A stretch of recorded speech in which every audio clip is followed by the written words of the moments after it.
Bonjour, nous sommes mercredi 3 novembre. La date est importante puisque c'est une vidéo pour appeler à la manifestation de samedi 6 novembre. Pourquoi cette manifestation?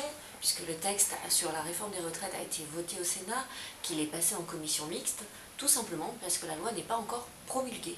Et donc, nous avions convenu à la majorité des fédérations de l'organisation de poursuivre le portage des propositions CFE-CGC jusqu'à la promulgation de la loi, puisqu'entre la commission mixte et la promulgation de la loi, il peut encore se passer des choses. Certains nous disent, vous fantasmez complètement, il ne se passera rien. Je leur rappellerai juste l'épisode CPE.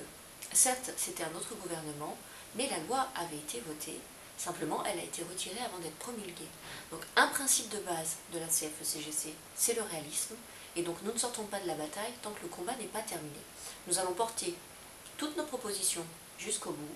Je vous rappelle que nous en avons 4, parmi tant d'autres, mais les 4 principales, c'est la cotisation sur la consommation affectée aux retraites, le bouclier retraite, la prise en compte des années d'études supérieures pour les jeunes, afin qu'ils puissent avoir cela intégré dans le calcul de leur retraite, et l'égalité salariale entre les femmes et les hommes, qui est loin d'être une réalité dans ce pays.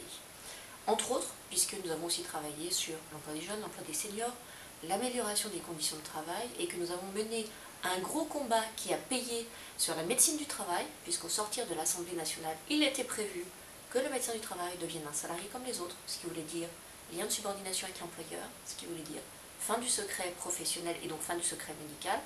Grâce au combat mené par la CFE-CGC, en la personne de Bernard Salingro qui porte ce dossier, il n'en est rien aujourd'hui. Il y a eu un recul en la matière, recul qui nous va très bien, puisque le médecin du travail retrouve sa place pleine et entière. Donc vous voyez, il y a des avancées, cela a été obtenu avec la contribution de la CFE-CGC, donc surtout ne sortons pas de l'action tant que la bataille n'est pas finie. Simplement, je vous disais, nous sommes mercredi 3, puisque demain, l'intersyndicale va se réunir dans les locaux de la CFE-CGC, donc jeudi 4 novembre. Nous ne savons pas ce qu'il peut en sortir, je suis prudente à cette heure-là.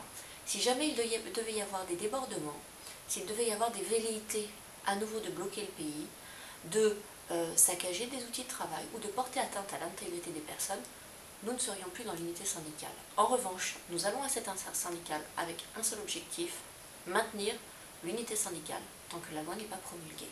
Et nous allons tout mettre en œuvre pour parvenir à cela. Je compte sur vous samedi 6 partout en France dans les défilés.